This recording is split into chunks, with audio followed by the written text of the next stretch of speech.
Okay, so I thought, why not just start at the beginning? Um, a long time ago, I lived down the street from a little bookshop cafe in Milpitas, and I was old enough to start running my own game. Um, and so I headed down to the bookshop and I picked up my first book that I paid for. For $20, I picked up the Advanced Dungeons and Dragons Player's Handbook. I was playing pretty regularly on my own. It was, I'd been playing since I was 6, but mostly it was, with my brother's friends or, uh, you know, um, participating in one group or another that I was taken to. But when I was, gosh, I don't remember. It was quite some time ago. But I picked up my copy of the Player's Handbook, and this is the copy I picked up, and it's well loved. It's done some pretty amazing stuff. This book, and it's where I learned how to play D&D. Um, I read this rule book and its companion, the Dungeon Master's Guide for Second Edition, um, straight through, which I've kind of done with each edition, where I read it cover to cover. Um, I find that it's a bit of a chore. Uh, you can see that I did not uh, treat this book particularly well. But I will say this. They reprinted the second edition book, but they didn't reprint it with the original art. Let's see, I've got a bit of a glare there. Maybe I can get rid of that glare for you. There we go. This piece um, inspired me as a human being. I was blown away by this piece. I always thought, like, hey, that dragon is very small compared to that fighter and those people. And it took a while for me to realize that that's why they won. So I learned a lot from just the art in this book, and I think maybe that might be my focus here is just because if you talk about the game,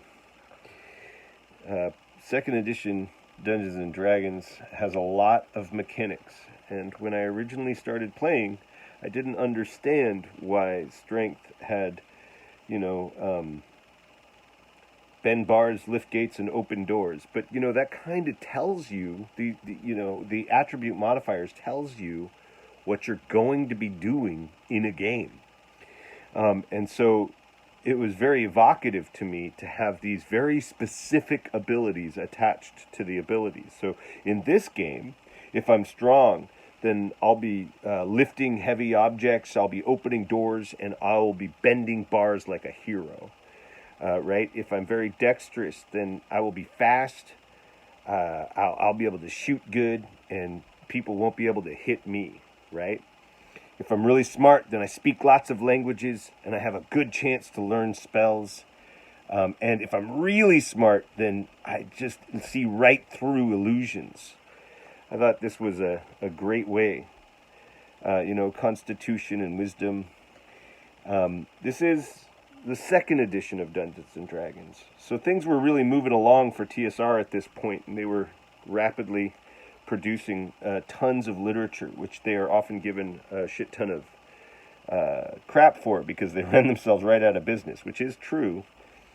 But they were blowing lots of money on what I consider to be beautiful art objects. Here you have the race descriptions, and then we get into character classes. And they broke them up: warriors, rogues, magic users, and priests.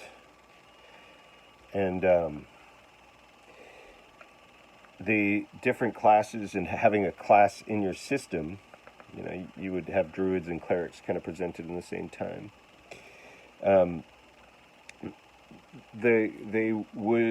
What they would do is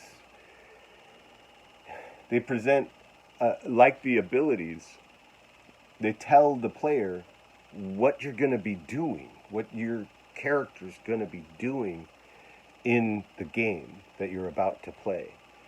And then when you think about it, I can pick pockets and open locks and find and remove traps and move silently and hide in shadows. Those are the things that I'm going to be doing.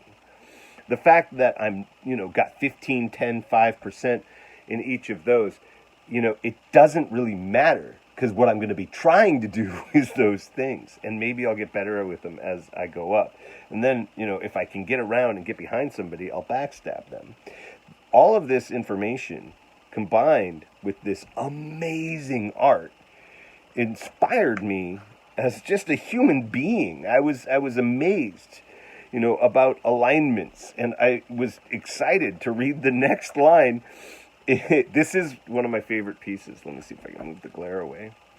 I redrew this piece over and over and over again, because it conveyed everything I loved about fantasy. I grew up listening to The Hobbit and to the Dwarves and to Lord of the Rings, and people reading these books to me and sharing their fantasies with me, and all of that was evoked with the fact that this dwarf has his boots off and is kicking back, right? But you can see that he's got an axe and a short sword. He's got a sword at his hip. He's gone on adventures, and he's relaxing. And that, man, I was sold off the pictures, bro. There's, I've been defending the old school design a lot lately, and there's a reason for it, because the fact is that before D&D, man, games just weren't like this. It was a completely original design, and that is the definition of good design. They came up with something that had never been done before, and were successful in teaching others to do it with bits of paper and funky dice, and they were able to inspire and present new art. And honestly, I think second edition is the culmination of all of the collection of all the old school. Now, I am on my own personal discovery of the old school right now, so I'm starting at basic, which I'm not going to start on in this call, in this sharecast. I don't even know I have no idea what I'm going to do in this sharecast. I just wanted to share some of the internal parts of this brilliant and amazing book. Look at this fucking giant. I'm going to bring this up. Look at this fucking giant. That dude's mad at you. Look at his fucking club. And then imagine a 12-year-old opening a book and seeing that as the villain he's going to put on the table. Now, this is long before I had even a small collection of minis that were reused over and over again. So for me, as I read the rules about initiative and the very complicated punching and wrestling maneuvers and whatnot, the combat stuff, God, I remember page 101 is the page that your saving throws were on. And your saving throws were static. If you were a priest, you got these saving throws at these levels. If you were a ranger, you got these.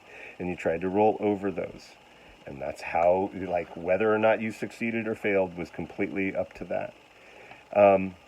There's literally one paragraph about character death.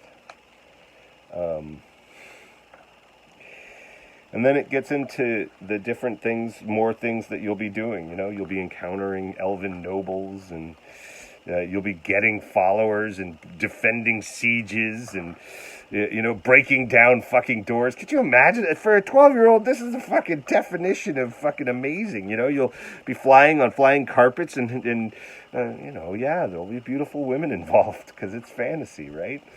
So, from my perspective, I had never conceived of, I had never seen anything like it, and I never would again, right? Like, so I would see, so from my perspective, all the role-playing started here, and kind of everything is just an extension of this, right, for role-playing games. I've got a ton of other kinds of games out there, but when it comes to game design, this was the best. This is the best that there, it was just transgressive. Now, yes, there have been incredible nuances and changes and, improvements for certain styles of play. Debarcations is kind of how I think of it. Like there's a full third of the book here that is devoted to spells, magic spells that your character could cast, right? And certainly could encounter. And all of these magical events are things that will happen in this fantasy world of this game that you're about to play. I mean, you can disintegrate a motherfucker. You can open you can use demi-shadow magic in order to take your illusions and turn them into reality. You can cast a Geas, or a Geas can be cast upon you such that you will go upon a quest, a mighty quest that was given to you by the goddess, right? Like all of these different spells were things, they were events that could occur. And they could occur in so many different variables. You could take all of everything we've just gone over, all of the priest spells, all the miracles that they could do, like heating metal, just like all of these miracles that they could do could happen in a world, and they could happen in so many different ways that all of the combinations that were available just from the magic section could create endless hours of play.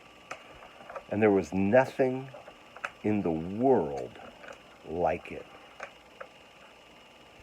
And that is what I found to be the most remarkable thing